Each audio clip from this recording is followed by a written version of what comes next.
అధ్యక్ష పదవులు శాశ్వతం కాదు అధ్యక్ష. మాకు పెద్దలు కేసీఆర్ గారు ఎప్పుడు చెప్తా ఉంటారు, గెలిచినప్పుడు పొంగిపోవద్దు, ఓడిపోయినప్పుడు కుంగిపోవద్దని. అట్లే అధికారం ఎవరికీ శాశ్వతం కాదు. ఎందుకంటే 2004 నుంచి 14 దాకా వారు అక్కడున్నారు, మేము ఇక్కడున్నాం.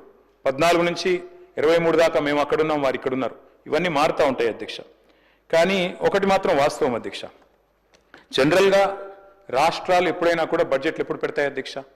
కేంద్రం పెట్టిన బడ్జెట్ చూసుకున్న తర్వాత, కేంద్రం బడ్జెట్ ప్రవేశపెట్టిన తర్వాత ఆ బడ్జెట్లో ఏం పెట్టినారు, ఏం కేటాయింపులు చేసినారు, ఏ రకమైన విధానపరమైన నిర్ణయాలు తీసుకున్నారు, ఏ రకమైన ప్రణాళికలు రూపొందించారు, దాని అనుగుణంగా మనకు వచ్చే వాటా ఎంత, మనకు రాష్ట్రానికి వచ్చేది ఎంత అని చెప్పి వారి ప్రాధాన్యత క్రమం అర్థం చేసుకున్న తర్వాత జనరల్గా రాష్ట్రాలు బడ్జెట్ ప్రవేశపెడతాయి అధ్యక్ష. కానీ నాకు కొద్దిగా ఈ బడ్జెట్ స్పీచ్ చూస్తే, డిప్యూటీ సీఎం గారు ప్రవేశపెట్టిన బడ్జెట్ స్పీచ్ చూస్తే ఒక్కటి ఆశ్చర్యం అనిపించింది అధ్యక్ష. కేంద్ర బడ్జెట్లో మనకు జరిగిన అన్యాయం గురించి ఒక్క మాట కూడా మాట్లాడకపోవడం అనేది కొంత ఆశ్చర్యానికి, కొంత విస్మయానికి కూడా మాకు గురి చేసింది అధ్యక్ష. చెప్పింటే బాగుండేది. తెలంగాణకు జరిగిన అన్యాయం, కేంద్ర ప్రభుత్వం ఏ రకంగా 11 ఏళ్లుగా మనను దగా చేస్తుంది, ఈ విషయం కూడా గట్టిగా చెప్పినంటే తెలంగాణ ప్రజలకు కూడా తెలిసి వచ్చేది, బాగుండేది అనేది నా అభిప్రాయం అధ్యక్ష. అధ్యక్ష, ఒకనాడు స్వర్గీయ ఎన్టీ రామారావు గారు ముఖ్యమంత్రిగా ఉన్న సమయంలో ఆయన ఒక మాట అన్నారు, కేంద్రం మిథ్య అన్నారు అధ్యక్ష. అంటే వారి భావన ఒకటే అధ్యక్ష, డాక్టర్ బాబాసాహెబ్ అంబేద్కర్ గారు రాసిన రాజ్యాంగంలో స్పష్టంగా ఉంది, India is a union of states. Union of states అంటే అధ్యక్ష, రాష్ట్రాలు లేకపోతే, సమాఖ్య లేకపోతే కేంద్రం లేదు.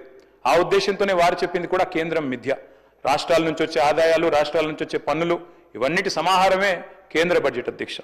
కానీ ఇవాళ నిజంగా కూడా ఎన్టీ రామారావు గారు చెప్పింది నిజమే అనిపిస్తుంది అధ్యక్ష. ఎందుకంటే కేంద్రం నిజంగా కూడా మనకు తెలంగాణ కాడికి వచ్చే వరకు మాత్రం మిథ్య అని అనిపిస్తూ ఉన్నది.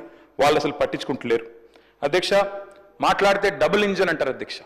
డబుల్ ఇంజన్ సర్కార్ అంటే ఏంది అధ్యక్ష? అసలు డబుల్ ఇంజన్ అంటే మీ రాష్ట్రంలో కూడా పొలిటికల్గా మీరు మాతో అలైన్ అయితేనే, మీ రాష్ట్రంలో ఉండే ప్రభుత్వం కూడా మేము చెప్పినట్టు ఇంటేనే, మా పార్టీ ఉంటేనే మేము మీకు పైసలు ఇస్తాం, లేకపోతే ఇయ్యం. Is this not against the spirit of federalism? Is this not against constitution? అంటే ఇంత దుర్మార్గంగా డైరెక్ట్గా కేంద్రంలో ఉన్న పెద్దలే డబుల్ ఇంజన్ అని మాట్లాడుతుంటే, దాని గురించి మనం మాట మాత్రంగానన్నా నిరసన చెప్పకపోతే, ప్రజలకు తెలియజెప్పకపోతే ఇది సరికాదు అధ్యక్ష. ఒక రకంగా చెప్పాలంటే కేంద్రం మీరు మాకు ఓట్లు వేస్తేనే పైసలు ఇస్తాం, లేకపోతే ఇయ్యం అని చెప్పినట్టే అధ్యక్ష. ఒక రకంగా బ్లాక్మెయిల్ చేయడమే ఇది. కాబట్టి this is anti federal spirit అని చెప్పక తప్పదు అధ్యక్ష. మన కేంద్ర బడ్జెట్ పెట్టారు February 1 నాడు. నిజంగా చాలామంది చూసి ఆశ్చర్యపోయినారు. అందులో తెలంగాణ అన్న పదం కూడా వినబడలేదు ఎక్కడ కూడా.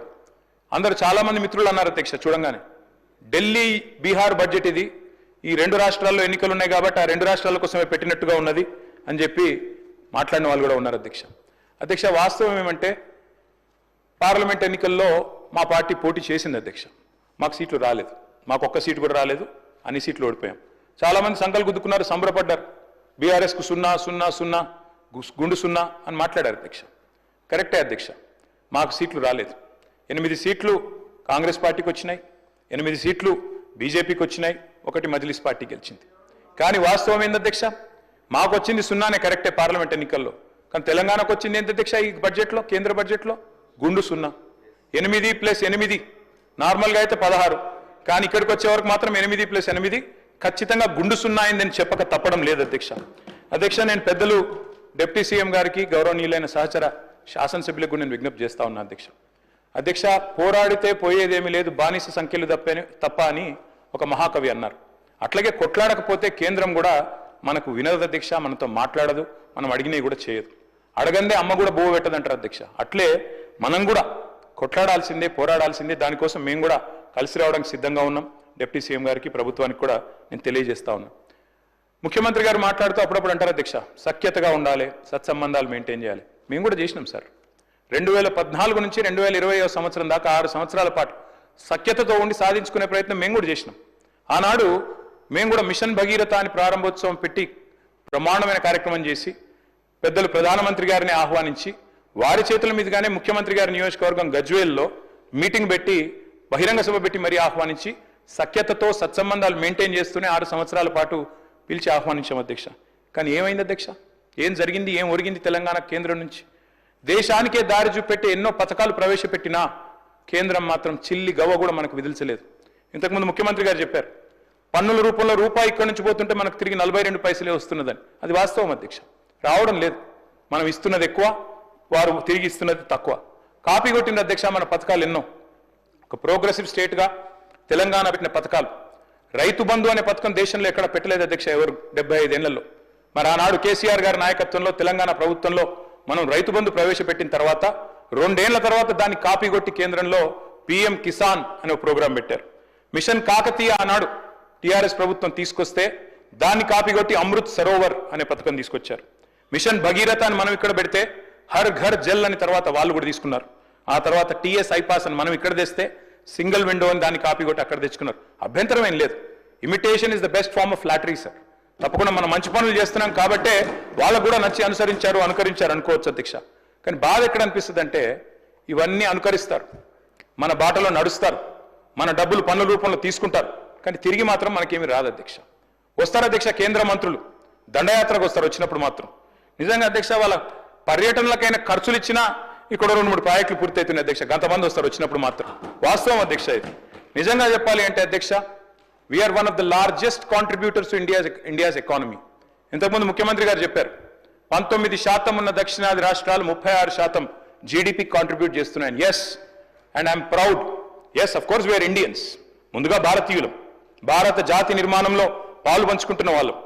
భారతదేశాన్ని సాదుతున్న రాష్ట్రాల్లో ఇవాళ టాప్ 5లో తెలంగాణ ఉండడం మనందరికీ గర్వకారణం అనే మాట నేను విజ్ఞప్తి చేస్తా ఉన్నా అధ్యక్ష. మన జనాభా ఎంత అధ్యక్ష భారతదేశంలో? హార్డ్లీ 2.8%. కానీ మన కాంట్రిబ్యూషన్ ఏంది అధ్యక్ష? 5.1% టు జీడిపి ఆఫ్ ఇండియా. మనందరికీ గర్వకారణం అధ్యక్ష. వీఆర్ ఎ బాక్సర్.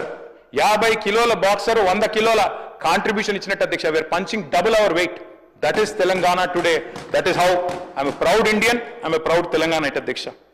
అధ్యక్ష నేను మిత్రుల ప్రసంగాలు నేను ఈ సమావేశంలో ఈ సెషన్స్లో నేను మాట్లాడలేదు అధ్యక్ష. మొదటిసారి మాట్లాడుతున్నాను. వింటా ఉన్నా అధ్యక్ష మన వాళ్ళందరి ప్రసంగాలు. మన వాళ్ళందరూ ట్రైనింగ్ ఇచ్చినట్టున్నారు అధ్యక్ష. గత ప్రభుత్వం సార్ నేనేమంటా సార్, పురావస్తు పరిశోధక శాఖ అని ఒకటి ఉంటుంది సార్, ఆర్కియలాజికల్ సర్వే అని. అట్లాగే మన వాళ్ళు కూడా ఏదైనా స్టేట్ ఆర్కియలాజికల్ సొసైటీ ఏమైనా పెట్టినప్పుడు అవుతూనే ఉన్నారు గత ప్రభుత్వం అధ్యక్ష. ఓకే, 10 ఏళ్ళు మేము ప్రభుత్వాన్ని నడిపాం కాబట్టి తప్పకుండా వారు అన్న